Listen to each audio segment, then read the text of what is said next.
नमस्कार साथियों। देखिए कौन कौन से विभाग में कितनी पोस्ट खाली है, इसको लेकर कंप्लीट सूचना आपको हमारे टेलीग्राम चैनल पर प्रोवाइड करवाई जा चुकी है। तो आप हमारे इस टेलीग्राम चैनल को ज्वाइन कर लेना। कोई भी सूचना आती है वो आपको सबसे पहले यहाँ पर प्रोवाइड करवा दी जाती है। वैसे अगर मैं बताऊं कि जैसे आपके शिक्षा विभाग है उसमें सबसे ज्यादा पोस्ट है, मैंने आपको बताया था लगभग 20,000 के करीब जो पद है वो शिक्षा विभाग में खाली है ना। यानी आपकी प्राथमिक और जो माध्यमिक उच्च माध्यमिक शिक्षक विद्यालय है वहां पर आपको इसमें 20,000 पदों के लगभग है वो नियुक्ति दी जाएगी। चिकित्सा विभाग, सामाजिक और अधिकारिता विभाग, आयुर्वेद विभाग, ये कुछ बड़े विभाग हैं जिनमें सबसे ज्यादा पद है वो खाली है। तो इसको आप चेकआउट कर लेना। टेलीग्राम पर हमने कंप्लीट सूचना वो जारी कर रखी है। काफी बच्चों ने कमेंट किया है, मैंने यहाँ पर कुछ को इंक्लूड किया है। आप देख सकते हैं कि 3rd ग्रेड में सिलेक्शन होने के बाद 4th ग्रेड को छोड़ने पर हमें पैसे भरने पड़ेंगे क्या, है ना। 4th ग्रेड की ज्वाइनिंग 3rd ग्रेड से पहले आ जाती है, तो 4th ग्रेड को छोड़ने पर क्लेम देना पड़ेगा क्या सर, इसके रूल बताओ प्लीज, है ना। तो देखो सबसे पहले तो मैं आपको बता दूं कि आप सभी का धन्यवाद जो आपने लगातार हमारे चैनल पर भरोसा बनाए रखा, क्योंकि यहाँ पर आपको हर एक छोटी से छोटी और बड़ी से बड़ी न्यूज़ है वो समय से पहले प्रोवाइड करवा दी जाती है। इन बच्चों ने काफ़ी कमेंट सेक्शन में समझदारी भरा सवाल पूछा है कि सर मेरा 4th ग्रेड में फाइनल सिलेक्शन हो गया है और मैं इसे ज्वाइन कर रहा हूँ, लेकिन अगर भविष्य में मेरा 3rd ग्रेड शिक्षक भर्ती या किसी अन्य बड़ी भर्ती परीक्षा में सिलेक्शन हो जाता है तो क्या मुझे यह 4th ग्रेड की नौकरी छोड़ते समय सरकार को कोई पैसा या जुर्माना भरना पड़ेगा? क्या राजस्थान में इसके लिए कोई बॉन्ड सिस्टम है ना। यह डर लगभग हर युवा के मन में सताता है, क्योंकि पहले तो जो आपकी 4th ग्रेड की भर्ती में ज्वाइन होते थे, या यूं कहूं कि पहले भर्ती हुई नहीं थी, सीधे चपड़ासी हैं वो ऐसे लगाते थे। अब कल मैंने जो वीडियो प्रोवाइड करवाया था उसमें मैंने 4th ग्रेड को चपड़ासी शब्द के काम में ले लिया, तो उस पर भी कुछ अभ्यर्थी है ना वो ऑफेंड हो गए।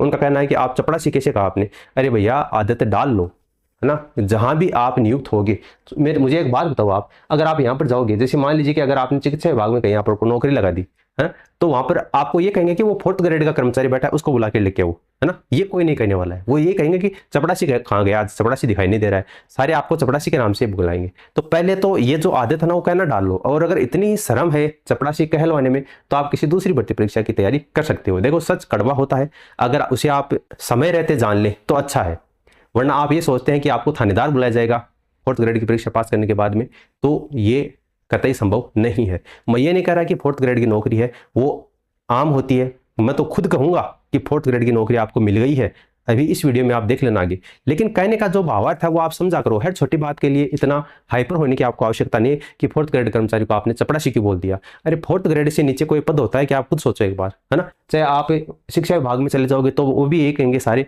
मास्टर वगैरह कि वहाँ चपड़ासी आज दिखाई नहीं दे रहा है ना। चिकित्सा विभाग में चले जाओगे, चाहे यहाँ पर आप अटेंडेंट के रूप में कार्य कर रहे हो, है ना, तो कुछ भी हो, आप वार्ड बॉय हो तो भी आपको वहाँ पर चपड़ासी कहा जाएगा। तो इस बात को लेकर इतना ज़्यादा आपको हाइपर होने की आवश्यकता नहीं है। बाकी ये डर हर युवा के मन में सताता है कि अगर 4th ग्रेड नौकरी को ज्वाइन कर लिया उसके बाद में अपन छोड़ेंगे, क्योंकि लगभग अभ्यर्थी यही चाहते हैं कि 4th ग्रेड को छोड़कर किसी उच्च पदों के ऊपर जो नौकरी है वहाँ पर अपना सिलेक्शन लिया जाए। जैसे 3rd ग्रेड है, 2nd ग्रेड है, शिक्षक है 1st ग्रेड का, इसके अलावा पटवारी है, ग्राम सेवक है, LDC है। हर अभ्यर्थी यही चाहता है कि वो आगे पढ़े, क्योंकि वर्तमान में 4th ग्रेड की परीक्षा को जो लगेंगे अभ्यर्थी वो सारे पढ़े लिखे अभ्यर्थी हैं, परीक्षा में बैठे हैं, एग्जाम फाइट उन्होंने की है, तो कोई अनपढ़ व्यक्ति तो वो है नहीं, तो वो अपनी पढ़ाई आगे कंटिन्यू जारी रखेंगे। तो कंटिन्यू जारी रखेंगे तो कौन कौन से एग्जाम में जैसे उनका सिलेक्शन होता है, अब किसी भी एग्जाम में सिलेक्शन हो 4th ग्रेड से तो वो ऊपर ही होगा, कहने का मतलब सीधा सा है, ठीक है। बाकी अगर 4th ग्रेड के पैरेलल में अगर जैसे किसी का ग्रेड पे 4th ग्रेड के पैरेलल में है तो भी वो 4th ग्रेड की नौकरी छोड़ देगा, भले तनख्वाह उसको उतनी ही क्यों ना मिलती हो। तो ये सबसे बड़ा सवाल है आप सभी का। इसके लिए हम बात करेंगे क्या 4th ग्रेड में कोई बॉन्ड या पेनल्टी का नियम है ना। तो मैं आपको बता दूं 4th ग्रेड नौकरी छोड़ने पर आपको किसी भी प्रकार का बॉन्ड नहीं भरना पड़ेगा। राजस्थान सेवा नियमों के अनुसार 4th श्रेणी कर्मचारी की नौकरी छोड़ने पर किसी भी प्रकार का कोई बॉन्ड या आर्थिक जुर्माना आपको नहीं देना पड़ता है। बहुत से बच्चे भ्रमित हो जाते हैं क्योंकि उन्होंने सुना होता है कि sub inspector, Rajasthan police constable या टेक्निकल फील्ड जैसे आपकी बिजली विभाग है, JEN की पोस्ट है, उनकी नौकरियों में 2 साल का प्रोबेशन पीरियड के दौरान अगर वो नौकरी छोड़ते हैं तो नौकरी छोड़ने पर 2 साल का जो प्रोबेशन पीरियड होता है उसकी ट्रेनिंग का खर्चा और जो सैलरी होती है वो वापस लौटानी पड़ती है। लेकिन आपको ध्यान देना होगा वो नियम केवल उन पदों पर लागू होते हैं जहां सरकार आपके ऊपर बहुत सारी स्पेशल ट्रेनिंग का खर्चा वहन करती है। 4th श्रेणी कर्मचारी के पद के ऊपर सरकार आपको ऐसी कोई ट्रेनिंग नहीं देती है जिसके लिए आपसे बॉन्ड भरवाया जाए, ठीक है। तो बॉन्ड आपसे इसमें नहीं भरवाया जाएगा। बाकी आप ज्वाइन करते हैं तो उन सेवा नियम है उनको एक बार पढ़ लेना आप, ठीक है। इसलिए दिमाग से ये जो डर है वो पूरी तरीके से आप निकाल दीजिए कि आपको कोई पैसा भरना पड़ेगा या नहीं, ठीक है। तो मेरे ख्याल से इस सवाल का आंसर मिल गया होगा। क्या 4th ग्रेड भर्ती में कोई बॉन्ड या पेनल्टी का नियम है? तो आंसर है नहीं। दूसरा सवाल यह है कि प्रोबेशन पीरियड में नौकरी छोड़ने का नियम है वो क्या है। जब आप 3rd ग्रेड में सिलेक्शन हो जाएगा आपका, तो आपको यह नौकरी छोड़नी कैसे है, इसके 2 रास्ते हैं और इन दोनों रास्तों को आपको ध्यान से समझना होगा। पहला है आपका तकनीकी त्यागपत्र और दूसरा है आपका सामान्य त्यागपत्र। इसको थोड़ा सा आप ध्यान से समझो।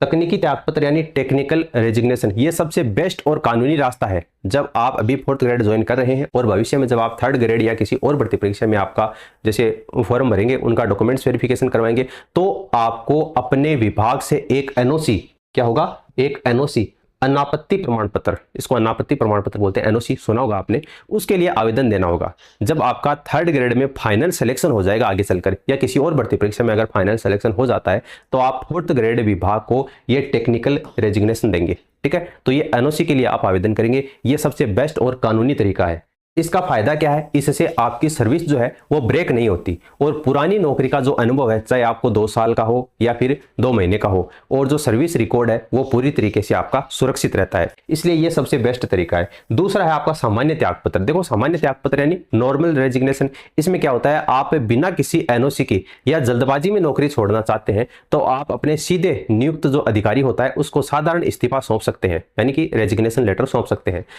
प्रोबेशन पीरियड के दौरान क्या होता है, सामान्यतः 1 महीने का नोटिस देना होता है या उसके बदले 1 महीने की सैलरी छोड़ देनी पड़ती है। लेकिन अगर व्यवहारिक रूप से देखा जाए तो आप उच्च पद पर, जैसे किसी हायर पोस्ट, जैसे 4th ग्रेड से 3rd ग्रेड में या 4th ग्रेड से 2nd ग्रेड में, इस प्रकार से नौकरी लगते हैं, तो सरकार बहुत आसानी से आपका इस्तीफा है वो स्वीकार कर लेती है और कोई पैसा भी आपको नहीं देना पड़ता है। ऐसा अमूमन देखा गया है। तो प्रोबेशन पीरियड में नौकरी छोड़ने के क्या नियम है, तो 2 नियम है, दोनों मैंने आपको बता दिया है। अगर अभी भी आपका कोई डाउट है तो आप नीचे कमेंट सेक्शन में कमेंट करके पूछ सकते हैं। क्या प्रोबेशन सैलरी वापस करनी होगी, ये एक बहुत बड़ा सवाल है ना। ये अफवाह है, मार्केट में उड़ती रहती है। जितने महीने आपने नौकरी की है उतने महीने की सैलरी आपको ब्याज सहित वापस लौटानी पड़ेगी, ऐसी अफवाहें मार्केट में उड़ती रहती हैं। और जैसे ही मैंने कल परसों वाला वीडियो प्रोवाइड करवाया तो उस पर भी काफ़ी अभ्यर्थियों के लगातार कमेंट आ रहे थे कि सर जितनी नौकरी करेंगे उतनी सैलरी हमें वापस लौटानी पड़ेगी। तो ये पूरी तरीके से अफवाह और झूठ है। आपने जितने दिन भी 4th ग्रेड के पद के ऊपर काम किया है, आपने सरकार को अपनी सेवाएं दी हैं, आपने मेहनत की है, तब जाकर सरकार आपकी जेब में उन्होंने पैसे डाले हैं। तो आपकी मेहनत की कमाई है वो, उस मेहनत की कमाई का 1 रुपया भी सरकार आपसे वापस नहीं मांगती है। आपने चाहे 2 महीने की नौकरी की हो या 1 साल की हो या 5 साल की हो, आप अपनी पूरी सैलरी अपने पास में रखेंगे, सरकार 1 रुपया भी आपसे रिकवर नहीं करेगी। ठीक है, तो फिर अभ्यर्थियों का यह सवाल है कि सर हम पहले ज्वाइन करें या ना करें। जैसे 3rd ग्रेड का डॉक्यूमेंट्स वेरिफिकेशन है, उसका शेड्यूल आ गया है, जुलाई के दूसरे सप्ताह में होगा, और 4th ग्रेड की जो ज्वाइनिंग है वो भी अब आने वाली है। तो अगर इसकी ज्वाइनिंग पहले आ जाती है, 3rd ग्रेड के बाद में आती है, तो पहले हम 4th ग्रेड को ज्वाइन करें या ना करें। तो देखो, बिल्कुल बड़े भाई होने के नाते मैं आपको समझाऊंगा। मेरी तरफ से उन सभी बच्चों को एक खास सलाह है जो इस कस्मकस में है कि सर अभी 4th ग्रेड ज्वाइन करें या ना करें, या आगे चलकर हमारा 3rd ग्रेड में आने वाला है, कन्फर्म है कि हम मेरिट फाइट कर लेंगे। तो उनको मेरी सलाह है, आज के इस कठिन दौर में सरकारी नौकरी मिलना भगवान मिलने जैसा है। जब तक आपके हाथ में 3rd ग्रेड शिक्षक भर्ती का फाइनल ज्वाइनिंग लेटर नहीं आ जाता, तब तक आपको इस 4th ग्रेड की नौकरी को लात मारना उचित नहीं है। ठीक है, तो अगर आप आज रोजगार मेले में गए हैं, आपको नियुक्ति पत्र मिला है, नहीं मिला है, तो आप नीचे कमेंट सेक्शन में कमेंट करके जरूर बताना। नियुक्ति पत्र मिला है तो आपको बहुत बहुत बधाई हो, नहीं मिला है तो वो जल्दी ही मिल जाएगा ऑनलाइन। ठीक है, उसके लिए जो भी अपडेट आएगा तो वो सूचना आपको प्रोवाइड करवा दी जाएगी। कहने का मतलब सीधा सा है कि आपको 4th ग्रेड है वो ज्वाइन करना ही है, ताकि आपकी जो आर्थिक स्थिति है वो मजबूत हो जाए और आगे की जो पढ़ाई है उसको आप जारी रख पाए। जब बड़ी नौकरी मिल जाएगी तो इसे पूरे सम्मान के साथ में छोड़ देना कोई बुराई नहीं है, और ना आपको कोई कानूनी दिक्कत आएगी। और अगर कोई दिक्कत आए तो हम बैठे हैं ना, हमसे पूछ लेना किसी भी समय, हम आंसर देने के लिए तैयार बैठे हैं। तो साथियों, उम्मीद है कि ये वीडियो देखने के बाद में आपके दिल का जो भी डर है, सारा कन्फ्यूजन है, वो पूरी तरीके से दूर हो गया होगा। क्या आपने अभी 4th ग्रेड ज्वाइन करने के साथ साथ में किसी बड़ी परीक्षा की तैयारी कर रहे हैं, तो नीचे कमेंट बॉक्स में जरूर बताना। इसके अलावा आप हमारे इस टेलीग्राम चैनल को ज्वाइन कर लेना, कोई भी लेटेस्ट अपडेट आता है तो वो सूचना आपको यहाँ पर सबसे पहले प्रोवाइड करवा दी जाती है। मिलते हैं अपन नेक्स्ट वीडियो में, धन्यवाद।